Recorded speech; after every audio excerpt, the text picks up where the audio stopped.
सुबह हो गई। उठो भाई, आज खेतों में बहुत काम करना है। ए भाग्यवान, ए भाग्यवान, सुनती हो?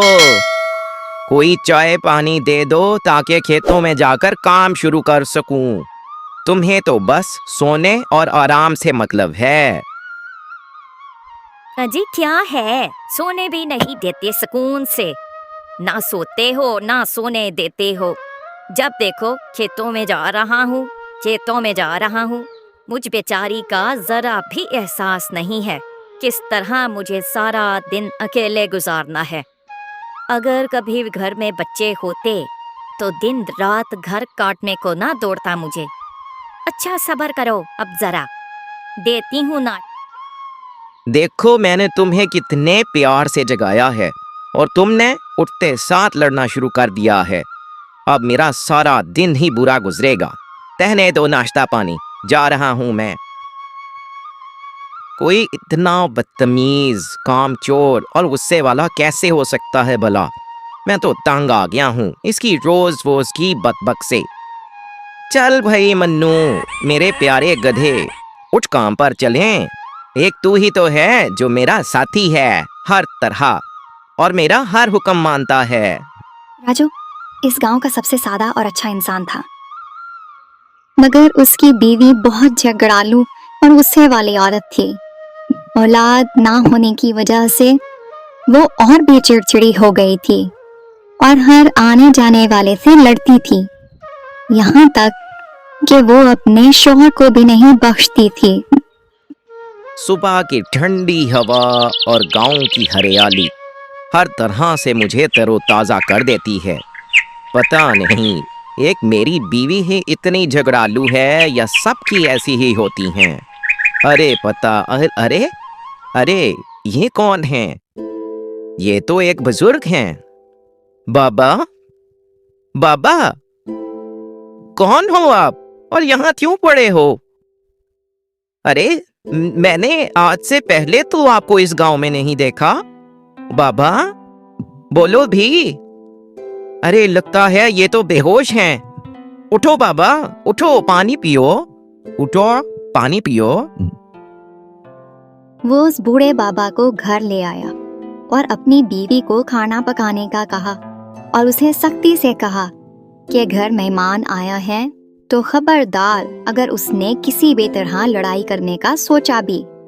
मेहमान चला जाएगा तो जितना मर्जी लड़ लेना।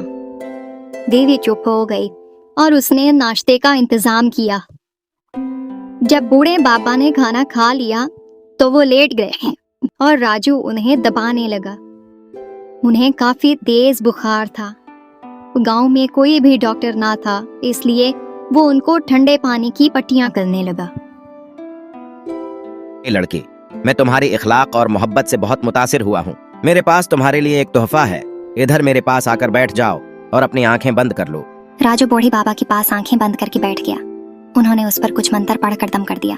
राजू ने आंखें खोली तो बाबा ने कहा, राजू, तुम इस मंत्र की करामात को जल्द ही समझ लोगे, मगर याद रखना, अगर तुमने इस राज से कभी भी पर्दा हटाया तो वो तुम्हारी जिंदगी का आखिरी दिन होगा। राजू को उनकी बात कुछ समझ न आई, मगर उसने कोई सवाल न किया। बाबा अपने रास्ते चले गए और राजू उन्हें जाता देखता रहा। वो अभी सोचों में गुम ही था कि उसे आवाज आई, ये तुम्हारा नहीं मेरा घर है, चलो अपने घर जाओ। हम दोनों बहन भाई हैं तो ये मेरा भी घर है, अगर जाना है तो तुम जाओ। इसी तरह की बहुत सी आवाजें उसके कानों से टकरा रही थी। शाम का वक्त हो चुका था और ये सब परिंदों की बातें थीं जो उसे समझ आने लगी थीं। वो बहुत खुश था। इतने में उसे अपने बेल और गधे की बातें भी समझ आ रही थीं। मैं मालिक से बहुत तंग हूँ। सारा सारा दिन मुझसे कहीत में हल चलवाता है।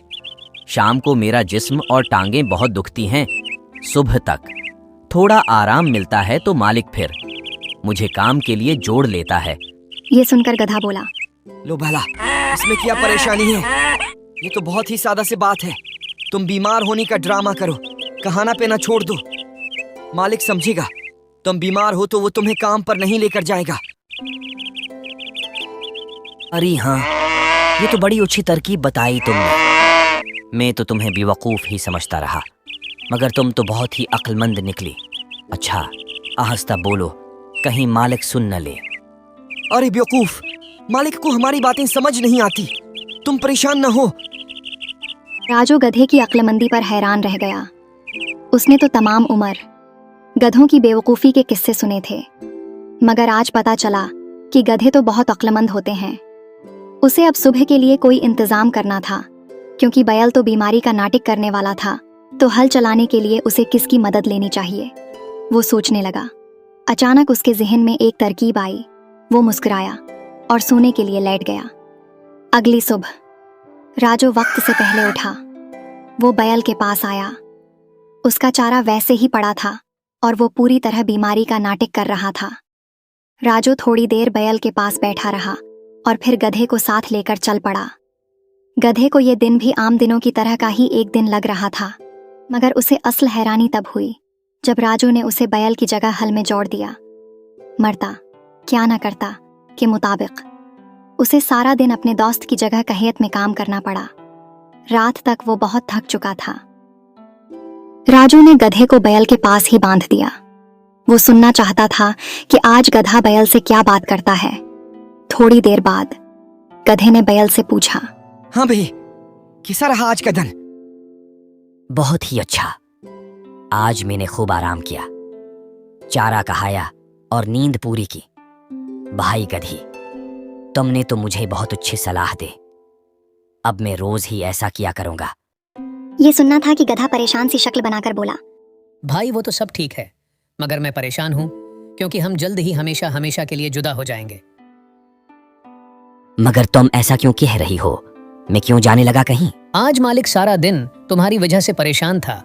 इसी वजह से वापसी पर कसाई की दुकान पर गया था और उससे तुम्हारी सुस्ती और काहली की शिकायत कर रहा था।